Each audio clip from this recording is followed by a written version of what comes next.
Here's a quote that changed my perception of stress forever. Between stimulus and response, there is a space. And in that space lies our power to choose our response. And in our response lies our growth and our freedom. This quote has been attributed to Viktor Frankl, who is a Holocaust survivor and wrote the fantastic book Man's Search for Meaning. But it's more accurately attributed to him by Stephen Covey in his book, The 7 Habits of Highly Effective People.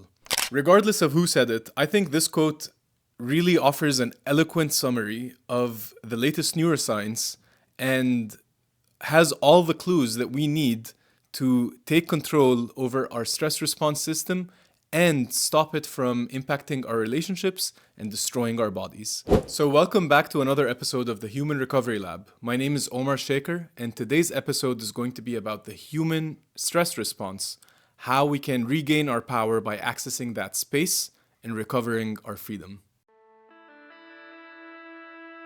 Welcome to the Human Recovery Lab, where science-backed ideas meet real human stories about how life's hardest moments can become our healthiest comebacks. That space lives in our nervous system and is largely controlled by the emotional center of the brain called the limbic system, which was first described by a neuroscientist called Paul MacLean in 1952. Now, until that point, scientists thought that our bodies responded automatically to external stimuli, meaning that when we are faced with an external threat, we release these hormones automatically by the body. But now we know that there is a stress button that lives in our brains, and if we learn and train our brains on how to use it, then that means we can regulate our stress response and thereby our emotions and access that space more frequently. So let's say that there is a work deadline coming up and your boss is getting antsy and yelling. Your limbic system, because it is one of the oldest parts of our brains, it does not know the difference between a yelling boss and a lion chasing you in the savannah. It does not recognize that you are in your office right now and that your body is actually physically safe. So it does two things to activate your body in a way that allows it to run. That's what it's trying to do. It's trying to physically get you to escape the situation that you're in. And it does that by activating the nervous system, specifically the sympathetic nervous system, the fight or flight response, and the hormonal system of the brain as well, through many hormones, cortisol being one of them. And by activating these two firefighters, if you will, the limbic system starts pressing that stress button. So think about it this way. There is a big red stress button in our brains that are tied to our emotions and our memories. And once the limbic system detects a threat or something that looks like a painful memory from the past, so the yelling boss, for instance, could be easily confused by the limbic system with a yelling parent, which is a situation that may have resulted in a loss of love. So by pressing on that stress button, it activates a siren which pushes these firefighters, the nerves and the hormones, down their fire poles to fight whatever fire they believe exists out there. Now, our bodies and our cells can only act in one of two modes, either growth or protection. And once the limbic system keeps pressing this stress response button, we start going more and more into protection. And that means the body stops working on long-term growth. And that means that building things like complex proteins, hormones that are important for sexual function and digestive function, also immune cells and immune responses, all take a backstage so that we can deal with the threat constantly. So if the limbic system keeps pressing on that red button every time we get scared, every time there is a deadline, and cannot distinguish between this mental work stress and physical threat, then our bodies start going into degeneration rather than growth. And here is where it gets interesting, because we have another area of our brain that is called the prefrontal cortex, and this is way more developed in humans. Now, the prefrontal cortex is a double-edged sword. but it does have the capacity to assess our environment and specifically contact sensors in the body to bring back new information to the limbic system and essentially act like the adult in the room. So, in a healthy brain, in a well trained prefrontal cortex, it plays the role of reassurance to the young child, which is the limbic system. And it tells it, it's okay, we are safe. I've checked in with the body, I've checked in with the heart, I've checked in with the lungs, all systems a go, we are doing fine. However, the prefrontal cortex can also meander and has the ability to get distracted, especially if it's not trained in somatic experiencing.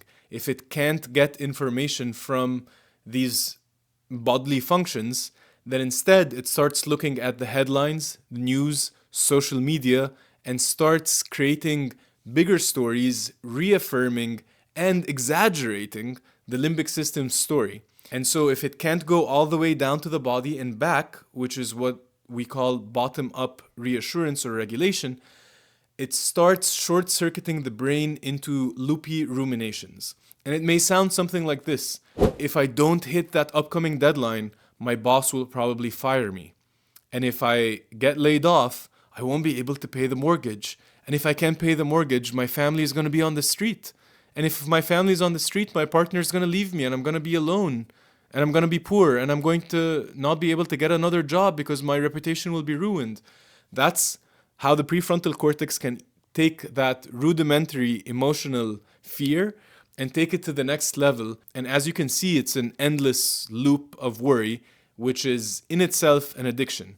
So the next time that you find yourself losing track and spiraling out of control with your thoughts, don't try to outthink your stress. Just start feeling your body. Start attuning to your breath, feeling the air on your skin, feeling your toes on the floor.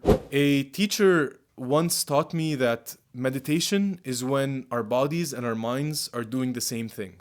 It's really as simple as that. You don't even need to be in a formal meditative practice to get the benefit that I'm talking about. All you need to do is to start thinking about what your body is doing. So if focusing on the breath doesn't work for you, then you might just access this part of your brain by focusing on the leather of your steering wheel while you're driving, or to feel the pavement underneath your legs while you're walking, or to feel how the knife cuts through the onion while you're chopping. So you can access it in really any way, but whatever you do, don't try to outthink your brain, because that's when you're going to short circuit, ruminate, and start overthinking about your stress, and that is no way out of it. So that's the big secret. That's the highest and only form of safety that we as human beings know. It does not come from money, it does not come from a new role, and it does not even come from a long, perfect morning routine. It's just the body telling the brain, hey, we are safe. A neuroscientist, Rob Sapolsky, explains this beautifully in his book, Why Zebras Don't Get Ulcers. He describes how zebras experience stress only when the lion is chasing them. Then it's off, it's done. They go back to grazing. Their nervous system regulates and resets, giving them time to recharge. However, when it comes to us humans, that is not how we operate in modern times. We happen to relive the lion chasing us over and over and over again. Work, bills, headlines, social media. Our brains cannot tell the difference between a lion and an unanswered email or a Slack notification. This constant activation rewires us.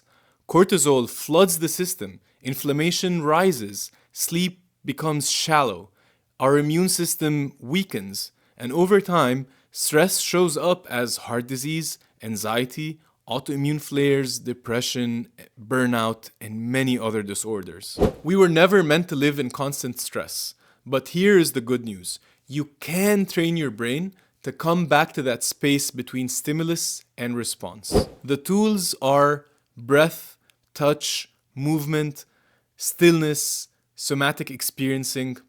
This isn't spiritual fluff. These are biological reset buttons that are really well studied. And once the body feels safe, the brain gets the message that we're not being chased anymore. So remember that stress is not the enemy. Disconnection is. And every time that you pause, breathe, feel what's going on with your body, and come back to it, you are turning off the fire alarm system. You are letting the firefighters take a break, and you are returning to that space within which your power lies. In the next few essays, we're going to be discussing tools to differentiate between external and internal stress, using the multiplicity of the mind to free yourself from these ruminations, and we'll delve more into the somatic techniques that can help relax your body and relax your limbic system in the moment. Thank you so much for being here, and if you know someone that is stuck in survival mode, please share this video with them, and I'll see you next time. Also, feel free to leave a comment. What lions are you currently running from, and what are you doing to escape them? Be the first to know about new content, events, and our 3-month program by signing up at thehuman-.com/subscribe. And while you're there, you can take the Human Dash assessment. It's free, science-backed, and it shows you how stress and habits are shaping your health right now. And when you finish, you'll get an instant PDF report personalized with your readiness and self-compassion scores, outlining exactly where you stand and the first step you can take towards recovery.